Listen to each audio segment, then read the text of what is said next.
बहुत ज़्यादा digestion issue रहता है, ब्लोटिंग इशू रहता है, हैवीनेस है, भूख ढंग से लग नहीं रही, स्टूल पास नहीं हो रहा या कॉन्स्टिपेशन इशू है, तो ये वीडियो आपके लिए। नमस्कार, मैं डॉक्टर मेघा चतुर्वेदी आज आपको 10 सिंपल वेज बताऊंगी जो बहुत आसानी से आप फॉलो कर सकते हैं और अपने डाइजेशन इश्यूज़ को फिर से नॉर्मल कर सकते हैं और बिना इरिटेशन के जी सकते हैं। तो सबसे पहले आपको क्या करना है, सुबह उठते ही गर्म पानी लेना है।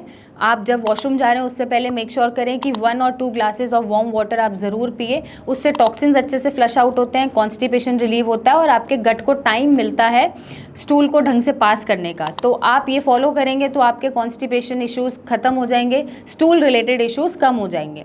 नेक्स्ट आपको ये मेक श्योर करना है कि आप फर्मेंटेड फूड खाएं। फर्मेंटेड फूड जैसे छाछ ले सकते हैं, कांजी ले सकते हैं, आप साउथ इंडियन फूड ले सकते हैं जो फर्मेंटेड है, क्योंकि वो आपके जो बहुत ज़्यादा एसिड प्रोडक्शन हो रहा है स्टमक में या एंजाइम ज़्यादा सिक्रीट हो रहे हैं उनको वो रेगुलेट करेगा, कम रिलीज़ कराएगा और वो न्यूट्रलाइज कर देगा। नेक्स्ट आपको ये ध्यान रखना है कि प्रोबायोटिक ज़रूर ऐड करना है। जैसे आप एवोकाडोस खा सकते हैं, आप योगर्ट खा सकते हैं, कर्ड भी ले सकते हैं, छाछ भी ले सकते हैं। प्रोबायोटिक अपने गट का माइक्रोबियोम अच्छे से मेंटेन करके रखता है, हेल्दी बैक्टीरियाज को प्रमोट करता है और आपको डाइजेशन इश्यूज़ वाले जो भी प्रॉब्लम आ रही है उसको भी रिजॉल्व करने में हेल्प करता है। नेक्स्ट आपको ये ध्यान रखना है कि स्ट्रेस बिल्कुल नहीं लेना है, क्योंकि स्ट्रेस से हमारे गट इश्यूज़ और इंक्रीज़ होते हैं, हमें बहुत इरिटेशन होती है। तो जितना स्ट्रेस कम लेंगे, मेडिटेट करेंगे, एक्सरसाइज करेंगे, कोई फिजिकल एक्टिविटी करेंगे या जो ऐसा काम जो आपको करना पसंद है, चाहे गाना पसंद है, डांस करना पसंद है, कोई भी एक्टिविटी जो आपको अच्छी लगती है वो ज़रूर करें। अपने आप को स्ट्रेस से फ्री रखें, चीज़ों को थोड़ा लाइटली लें और स्लीप आप प्रॉपर लें, एटलीस्ट 7 to 8 आवर्स आपको सोना है। नेक्स्ट आपको ये ध्यान रखना है कि हाइड्रेशन अच्छे से होना चाहिए, at least 8 to 10 glasses of water पीना है। अगर आपको कोई लिवर या किडनी इश्यूज़ नहीं है, हाइड्रेशन अच्छे से रहेगी तो आपका जो मोशन सिस्टम है, जो स्टूल बन रहा है, यूरिन बन रहा है, वो अच्छे से पास आउट होगा, फ्लश आउट होगा, टॉक्सिन्स भी बाहर जाएंगे और टॉक्सिन्स बॉडी में बिल्डअप नहीं होंगे।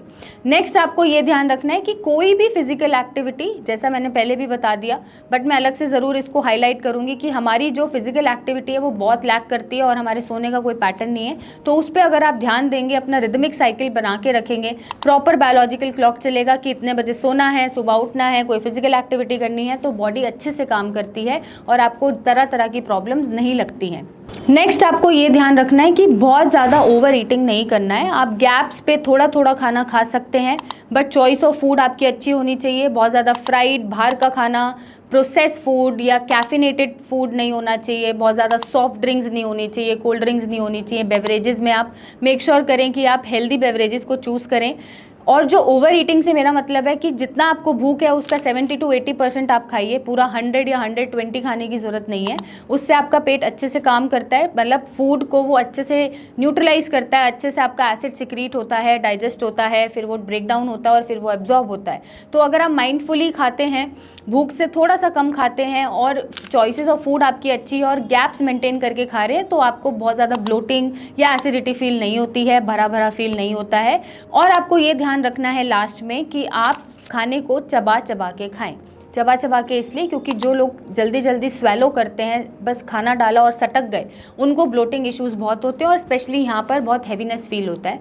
तो अगर आप टाइम लेके खा रहे हैं, अच्छे से च्यू करके खा रहे हैं, तो आपके सलाइवा से ही एंजाइम सिक्रीट होना शुरू हो जाता है, जिसको हम सलाइवरी अमाइलेज बोलते हैं। वो ब्रेक डाउन शुरू करता है, फिर वो फूड को आगे भेजता है और ऐसे करके आपका जो ब्लोटिंग या हैवीनेस का इशू है वो ख़त्म हो जाता है और आपको स्पेशली इस रीजन में हैवीनेस नहीं लगता है। और खाने को अच्छे से ब्रेक डाउन करके जब पेट को मिलता है या लिवर को मिलता है तो वो और अच्छे से डाइजेस्ट होता है और एब्जॉर्ब होता है और एसिमिलेट होता है। तो ये बहुत ज़रूरी है चीज़ें फॉलो करना। बहुत कॉमन सी चीज़ें हैं, नॉर्मल सी चीज़ें हैं जो रूटीन में होनी चाहिए, बट हम उसको ध्यान नहीं देते हैं और हम जल्दी जल्दी में सारा अपना डाइजेशन सिस्टम ख़राब कर लेते हैं या फिर हम इरिटेटेड घूमते रहते हैं और हमें पता ही नहीं चलता हमारे साथ क्या हो रहा है। तो अगर आप इस पैटर्न से चलेंगे या ये रूटीन फॉलो करेंगे तो आपके डाइजेशन इश्यूज़ मैक्सिमम ख़त्म हो जाएंगे।